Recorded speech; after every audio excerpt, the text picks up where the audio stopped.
God is good and all the time. It's been a while since I've been able to do that with you all. It's good to be able to hear and to be able to celebrate. If you're visiting with us this morning, welcome. We're glad to have you here. I have on the screen currently a welcome sign that has raindrops on the the glass as you're looking through that, because I'm excited about the prediction for tomorrow. I don't know about you, but I'm looking forward to the weather change, to the temperature drop. If you don't know what I'm talking about, the high tomorrow is supposed to be 68 degrees. That's a pretty good prediction, right? But who knows better than the weatherman? God does, because he's good all the time. So I'm looking forward to it. I'm hoping that there's rain coming. I'm tired of looking at my dry lawn, and I think it's going to be a big blessing, and I look forward to it. Again, if you're here with us visiting today, welcome. We're glad to have you here. It's good to be able to worship the Lord our God together, and Sasha and Vika are here with us this morning. It's good to have them here with us as well. And there will be a part of this sermon. Sasha blessed us with a great message a couple of weeks ago. Thank you very much for that. There will be a part of this sermon that Sasha and Vika have lived very powerfully into in their lives and the work that they've done in Ukraine, keeping their faith on Jesus. And so thank you guys. Also, if you're live streaming with us, welcome. We're glad to have you here with us. We're glad that this medium is working for you, and that if you're not feeling well, I'm sorry. I pray that the Lord blesses you and gives you comfort and peace. And if you're traveling, we pray that the Lord keeps you safe.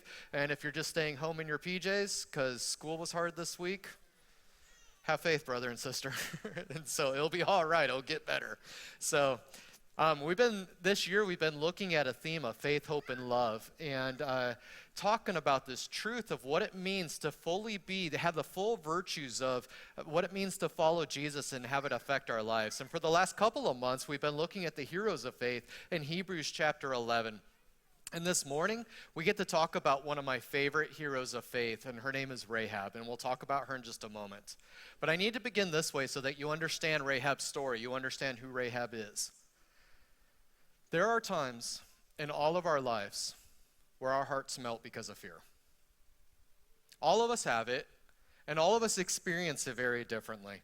All of us come into this understanding of life in this world when we have our first cognitive feeling, our first understanding of what the world is all about, with expectations, hopes, dreams, desires, fears, traumas, all this stuff that comes together as a confluence that can downright melt our hearts.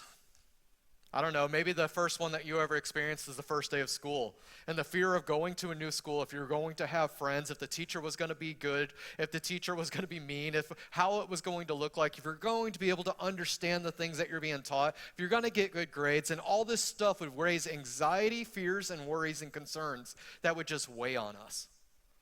And then as we get older, we have fears of if somebody else is going to like us and think we're cute, right? Those of you that are giggling, you had the same problem I did, didn't you? Us ugly ducklings. And then as you get a little bit older, you have fear if you're going to make it to see adulthood and experience the things of adulthood. And then when you get into adulthood, you have fears of maybe it's your first job, if you're going to be good at that job, what your career is going to be like, if you're ever going to make enough money, if you're going to buy that car that you want. And these fears just melt our hearts. Oh, and then some of us, it's the fear of renting or buying a home, if we're going to be able to afford that monthly price. And then kids come into the picture, or they don't. And we have fear if we're going to be able to be capable of having children. We have fear if we're going to be good moms and dads, and it melts our hearts. And then those babies are born, and our hearts are melted again.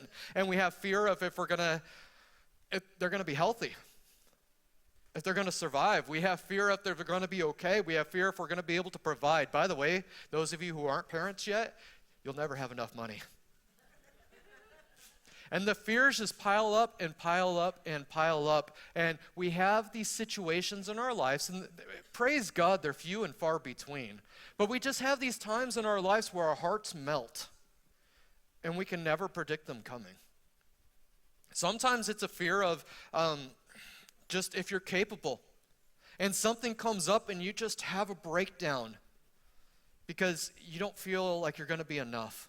Sometimes it's a relationship problem, and you just have a meltdown. Your heart melts within you because you don't know if that other person's going to feel the same way about you as you do about them. By the way, some of you are thinking about in relationships in romantic ways right now. No, keep in mind that there's other people in this room that have fear that fathers and mothers are going to love them, or that their children are going to love them the same way that they love them. It's so much more.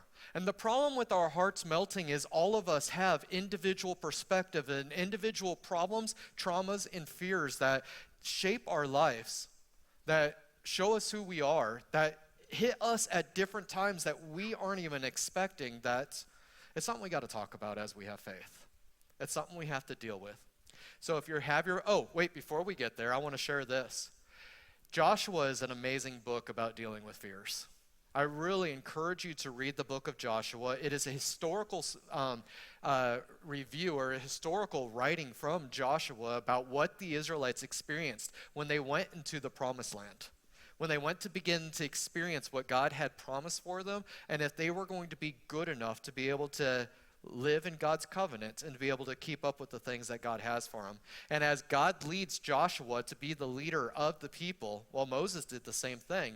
Both Moses and God told Joshua this: be strong and courageous. Have I not commanded you? Don't tremble. Don't be terrified, because the Lord your God is with you wherever you go. God shares that with Joshua, and he shares it with him multiple times in that first chapter. Moses shares it with him as he's given him his departing speech. And the thing that we need to realize, brothers and sisters, as our hearts melt with fear sometimes because of the things that are going on in this world, we need to remember the truth of what God promised Joshua is the same truth that God revealed for us in Jesus. He's Emmanuel. He is God with us. So be strong and courageous, and don't be afraid. Don't be terrified. Don't tremble, because God's with us. But that doesn't mean that those experiences that we have with our heart melting aren't real. What it does mean is we can respond to those times where we're just downright struggling in this life with faith. And faith is the opposite of fear. We can overcome.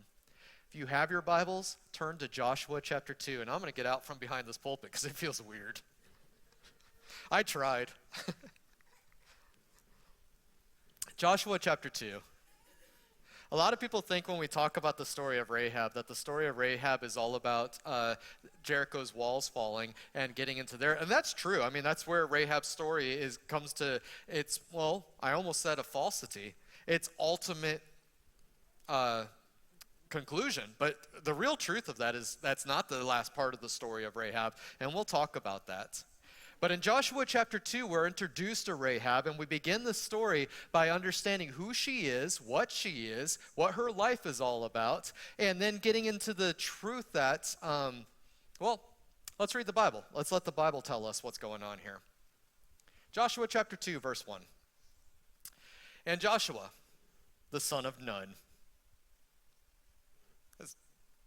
Glad I wasn't named something like that. The son of Nun sent 2 men secretly from If you guys are reading along with me, those of you that are looking at me reading are like, why is he stopping? Those of you that have your Bibles open and reading along with me, here's how my Hebrew professor told me to pronounce this word. Shittim.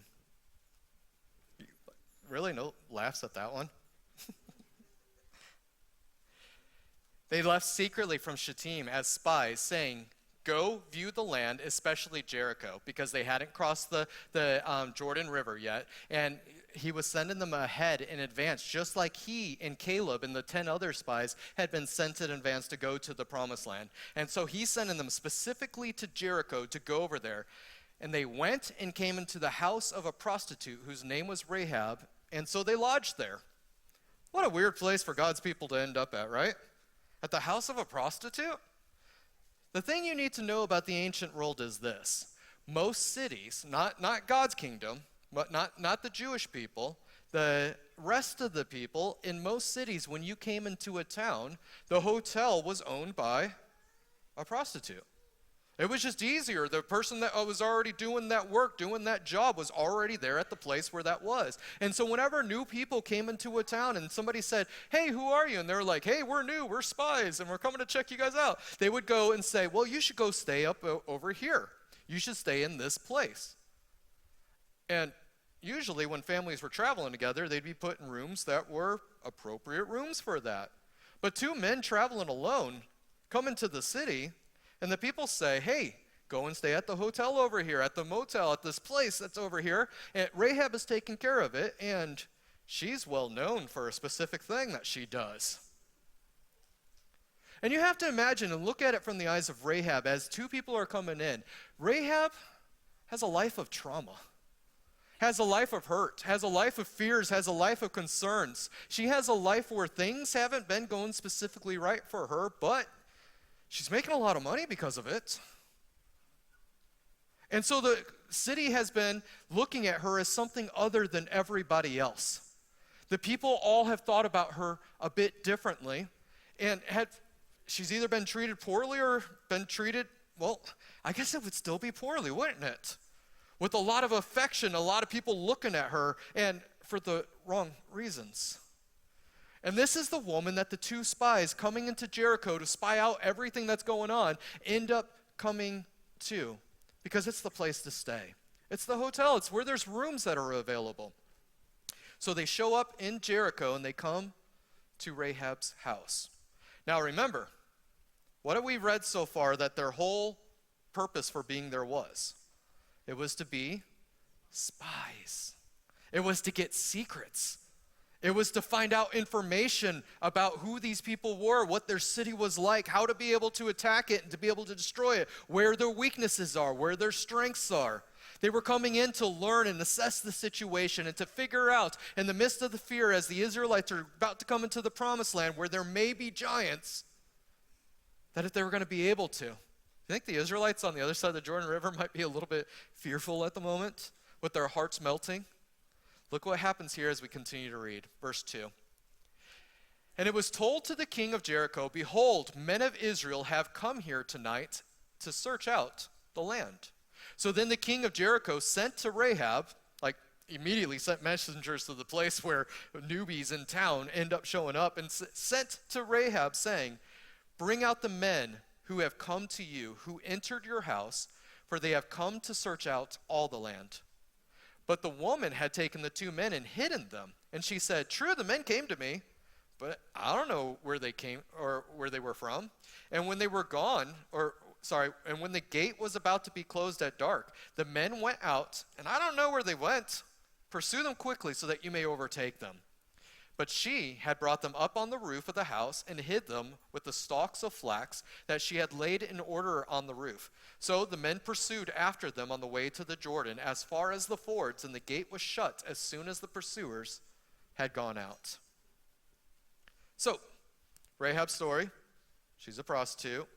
She's working, making a lot of money in town. She's well known in town for very different reasons. She has a life of trauma, a life of having reason for fear, of wondering who the next person that's coming to stay at the hotel is going to be and how they're going to treat her. She has all this stuff going on. And the king sends for her, and you know what? The best thing for her to do in the worldly sense would be like, yeah, those two guys are right here. Go ahead and get them so they can't hurt me. But instead, she hides them up on her roof, which, by the way, back in those days was a normal place to stay. It could be a bedroom up on the roof because it's cooler up there in the evening. It's actually all right in an arid climate to be able to sleep outside. Let's call it a really nice way to tent camp.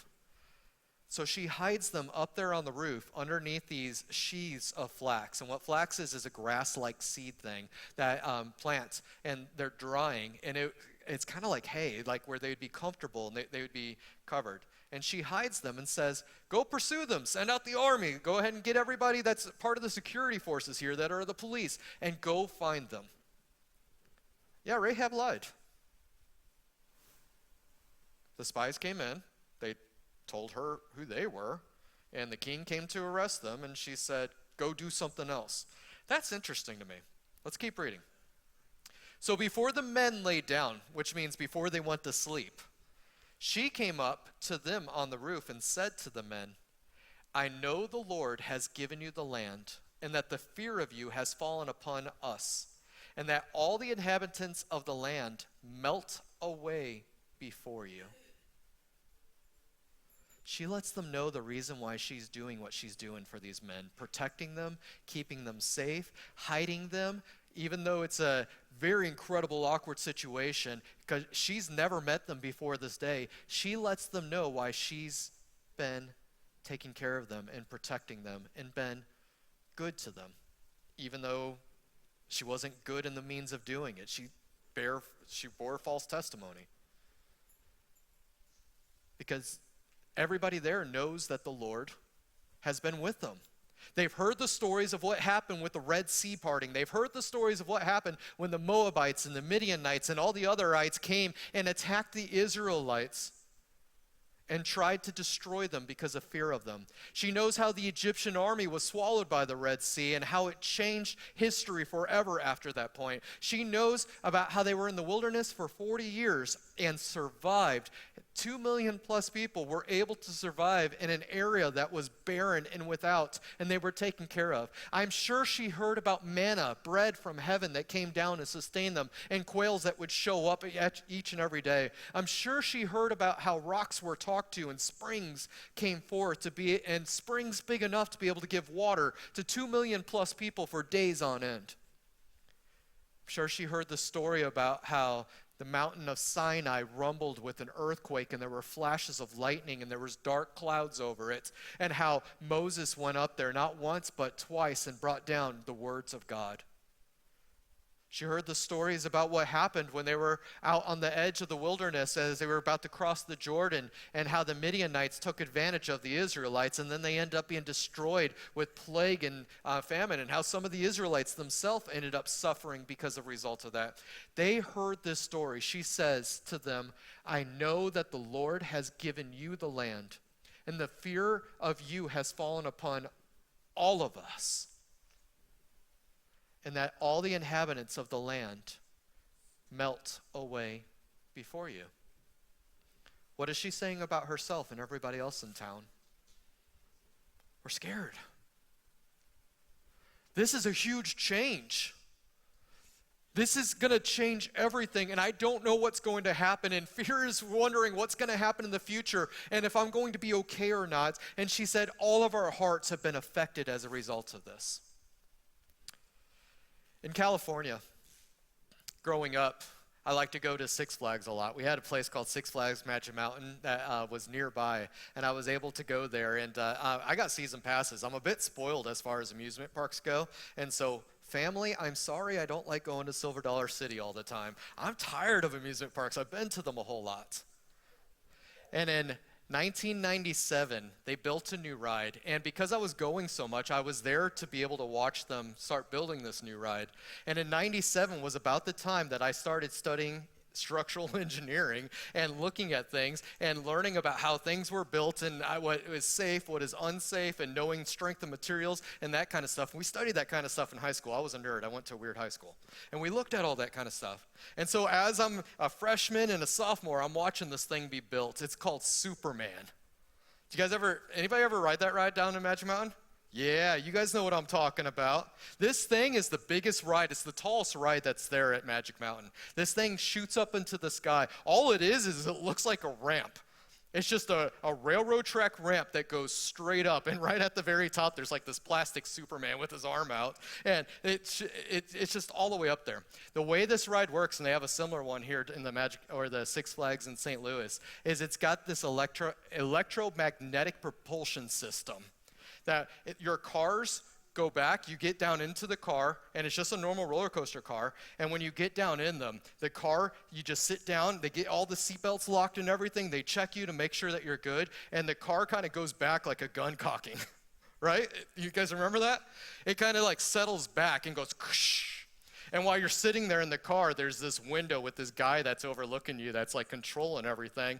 And everybody that gets down in there tries to figure out exactly when this thing is going to take off. Because it goes from 0 to at least 70 in like 2 seconds. Some of you with your cars in this church building, you know exactly what that feels like. I know.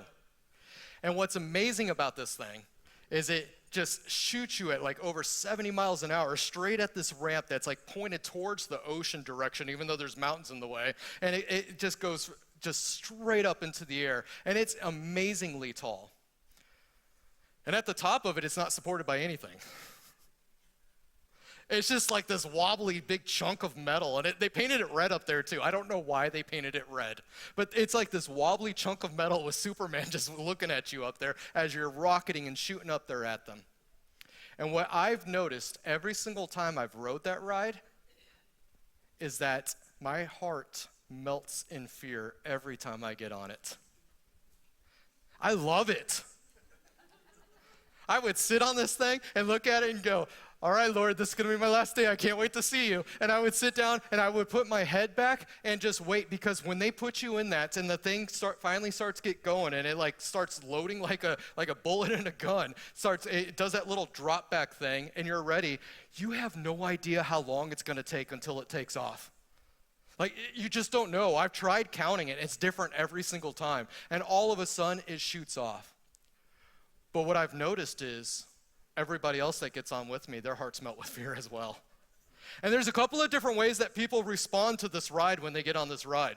Some people want to put their head forward and talk to the people, their friends that are still in line back there, and they're trying to act all tough like, yeah, we're here, we're going to see you guys later, we got on the ride first, and they're actually deathly scared. They're trying to cover it. They're trying to hide. And every single time I've noticed that, because like you'll see them in front of you, those people that are talking to them, every single time they lean forward and got their heads, because there's like a head thing that protects you that you have to look around. When the ride starts going, you hear a thunk. Because you got to keep your head back on this thing, otherwise your head's going to be thrown back. It moves that fast. And you just thunk. There's other people that get on the ride and they're quiet. They're quivering. They're just sitting there in their chair. They've got their eyes closed. And then there's others that are just downright bawling. Get me off of this thing. Because when you sit down there, there's another one. There's actually two of these tracks that go up in the air. There's another one that's like 20 feet over there. And you'll sit down and you'll be getting loaded and the thing will click. And then all of a sudden the other one will just take off.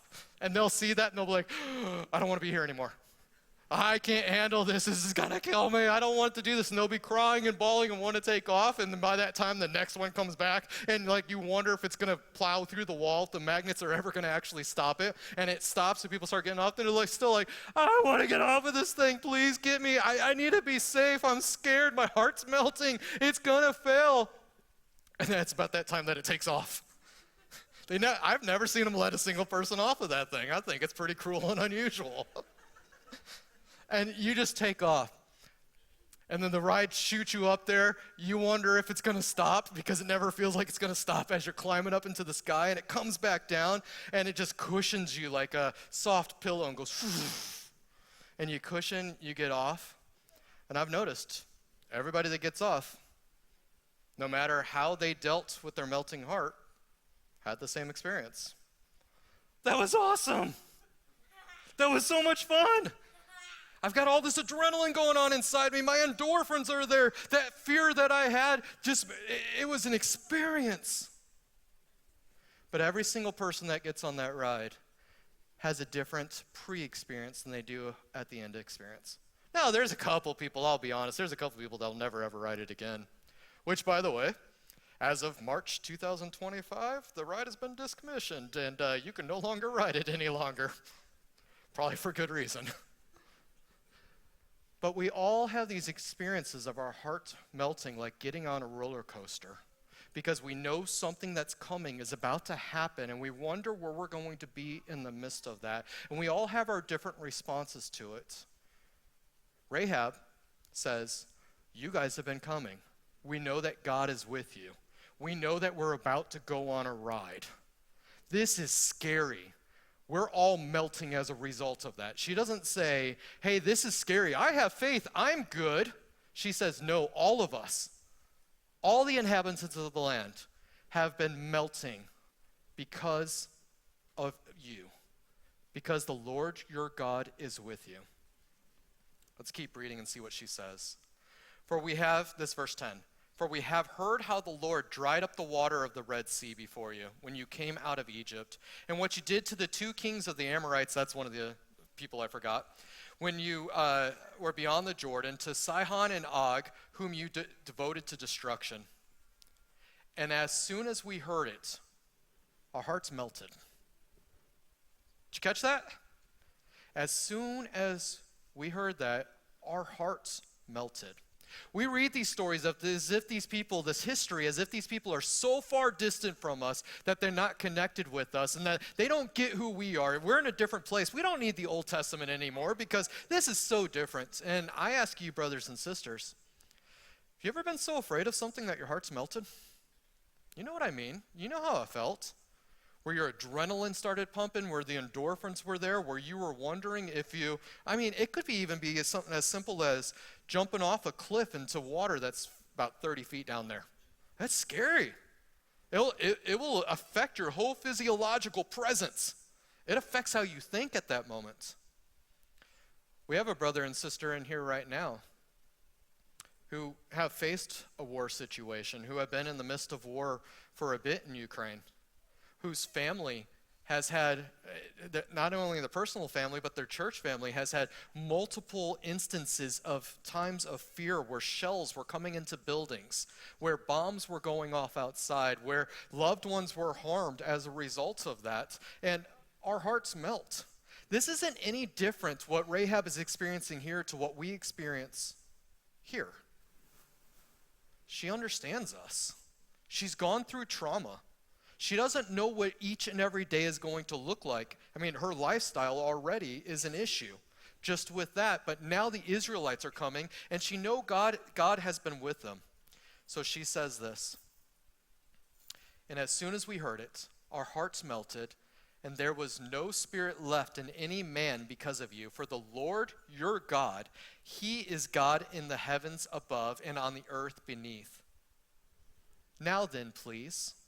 So now you're going to see what her response is to the melting of her heart.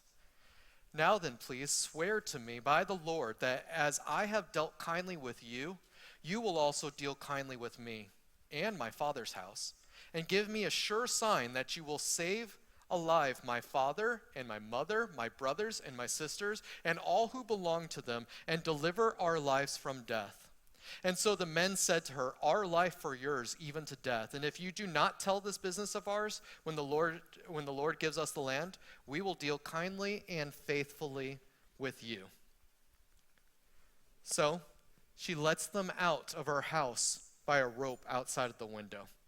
I imagine these guys rappelling out the window. A lot of us think like maybe when Paul was let out of a window or Peter was let out, like if they were lowered in a basket. It seems to me like they probably were capable men. They were spies, of course, and they go out and they slide down this rope probably pretty quickly. Why were they safe to be able to do that, guys? Why didn't the guards on the wall catch them going out the window? Why didn't they report to the king that, "Hey, the spies are over here"? Because Rahab said, "Hey, they were here, but they left. You should go chase them down. You're going to catch them. They're probably halfway on their way to the Jordan," right? They all left to try to find them. And so after Rahab says, "I have faith. My heart is melting right now, but I believe that God is God, and I believe that he can do something about this. So make this deal with me. Save me and my family. I have faith. I'm going to, instead of letting this fear bring me to cowardice, instead of this fear keeping me from being able to do anything, instead of this fear completely shutting me down and making me incapable, where I'm just a bawling mess, where I'm totally in fear, and I'm going to rat you guys out, I have faith. Save me." The Lord your God saves. He brings salvation. He brings rightness and goodness into this world. It's been clear and evident since you guys have been coming out of Egypt. Save me and my family. And so the spies say, "All right, well, don't share this information, and we'll do this." And they keep talking to her. And what's really weird about it is it almost seems like they keep talking to her as they're climbing out the window as you read this. Maybe as they're going down the rope, they're like, "Yeah, make sure you hang a scarlet cord outside your window, and everything will be all right. We'll know where you're at. We're going to come back, and when we come back, if you don't rat us out, make sure that your family is there in the house when we're there. If they're not in the house, we're not guilty of their blood, because they'll be destroyed if they're not in your house, Rahab."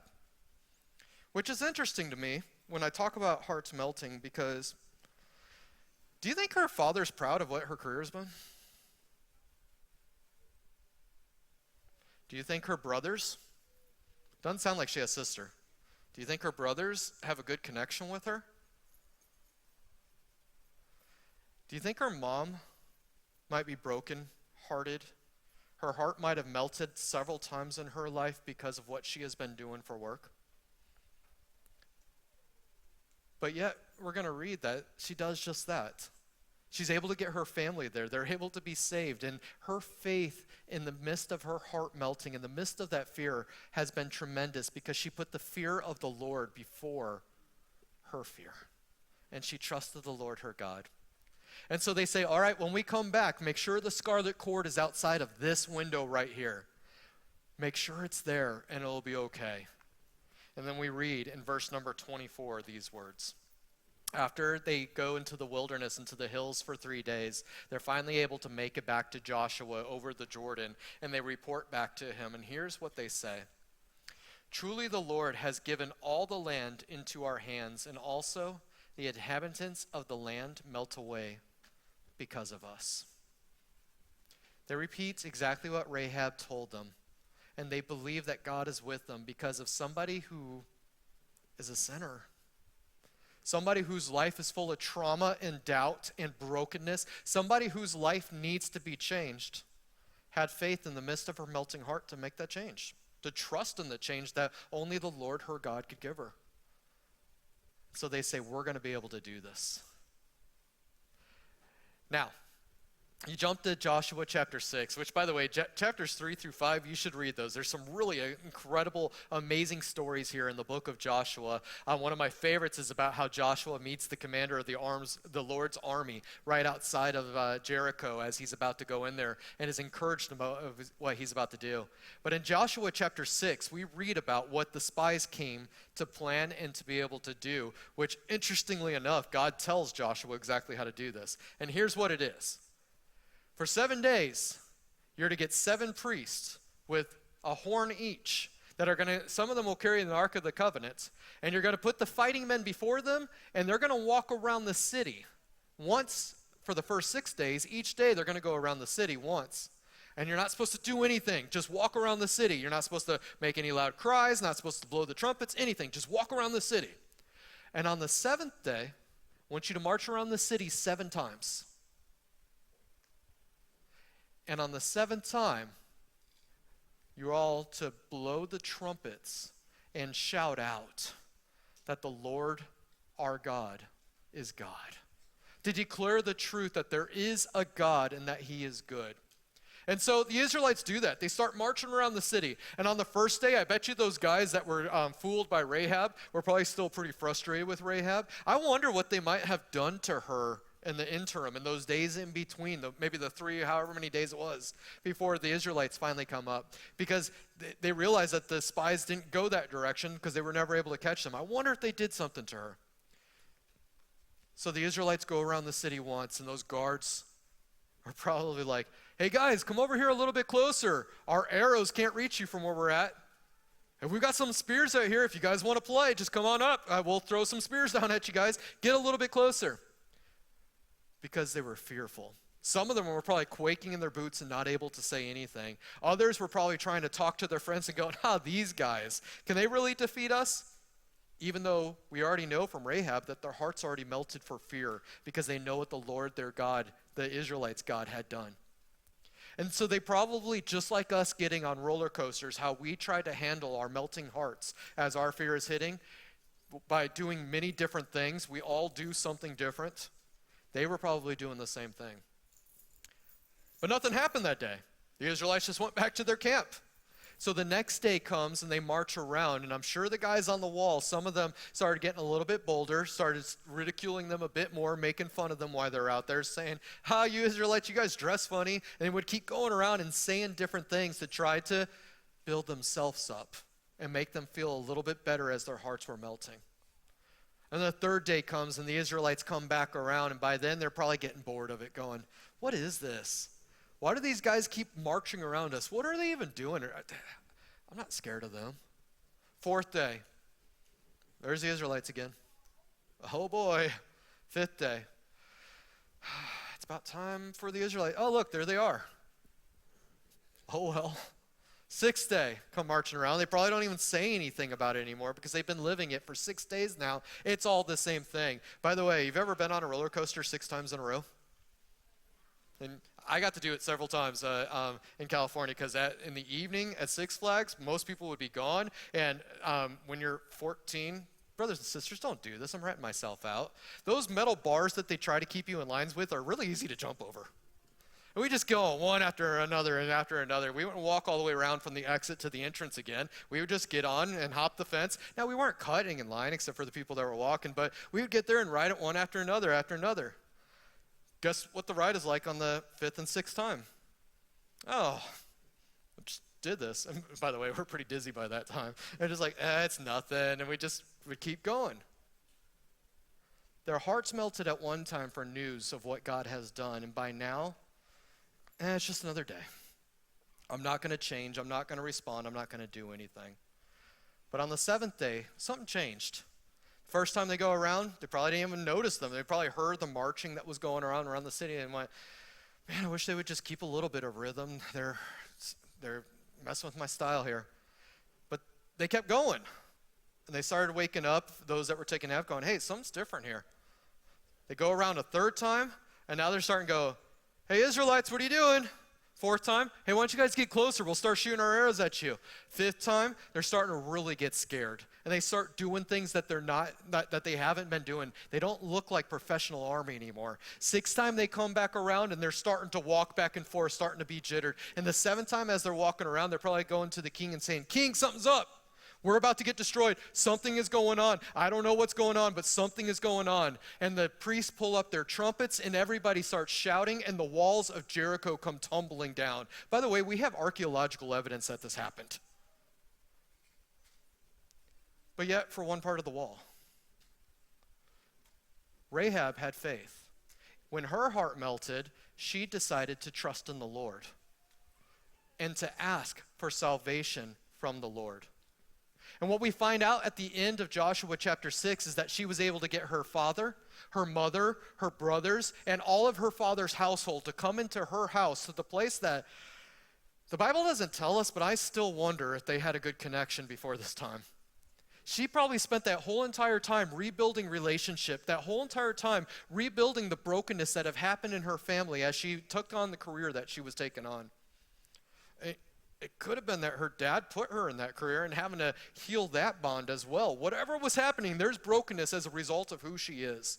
But she trusts in the Lord, puts out the scarlet rope, and I find it really interesting that the rope is scarlet. It's the color of blood, if you're not catching that. Puts out the scarlet rope, and all of the walls fall down all around Jericho except her house. The hotel where she's lived, where she's taken care of people passing through. Oh, and one thing I forgot. At the end of the story, instead of spies, she calls them messengers. She doesn't ever call them spies. She calls them messengers because she knows where they're from and that they're from God. And Joshua actually starts writing that way. It says, when the messengers came to Joshua, they said, because faith changes things in the midst of melting hearts. It brings us into right relationship when we don't understand what's going on and what's going to happen. It brings goodness into our lives. And if you look at Matthew chapter 1, and yes, Matthew chapter 1 is a really weird read. It's the genealogy of Jesus that Matthew records. If you look in Matthew chapter 1, Matthew records 4 different women that Luke doesn't record in his genealogy of Jesus. And Rahab is one of them. What we find out is that Rahab goes to live with the Israelites, and she ends up getting married, changing her way of life, leaving a life of sin, and building a family that leads to Ruth marrying Boaz, because Boaz is one. Now, I get it, in Matthew it jumps generations. You're going to have to let Matthew have that. But Boaz is a result of Rahab and the man that she married. And Boaz ends up becoming the father of Jesse through having kids with Ruth. And Jesse's son is David, who becomes king of Israel and receives a promise from God that his son will always sit on the throne of Israel. Who's Jesus? Rahab the prostitute is a great, I don't know how many greats, grandma of Jesus. When her heart melted, she chose to fear the Lord over than live into the fears of this world. She trusted in Jesus and kept her faith and put out that scarlet rope. I wonder if the scarlet rope helps signifies the blood of Jesus and the saving grace that we have in him because of his life. I just wonder. So in Hebrews chapter 11, verses number 30 through 31, we read this. By faith, the walls of Jericho fell down. Yeah, I'm sure for the Israelites it took faith, because it's a weird thing marching around a city and blowing trumpets and yelling out. It took faith for them to be able to do that. By faith, the walls of Jericho fell down after they had been encircled for 7 days. But verse 31, look at this. And the writer of Hebrews doesn't pull any punches when he says this. He reminds us exactly who Rahab was and who Rahab is because of her faith. By faith, Rahab the prostitute did not perish with those who were disobedient because she had given a friendly welcome to the spies. Brothers and sisters, we're going to have times in our life where our hearts melt. Some of them are going to be wonderful, like the birth of a child. And you're going to see that child and hold the child and hear the child cry, and it's going to be fantastic and wonderful. But then there's going to be other times, you guys are completely okay. There's going to be other times where we're like, what's the rest of the church think? My baby's crying right now. And we're going to be so fearful about what's going on. Or we're going to walk into a room and the chairs are going to be changed. Or another nation starts saying, we're going to destroy you.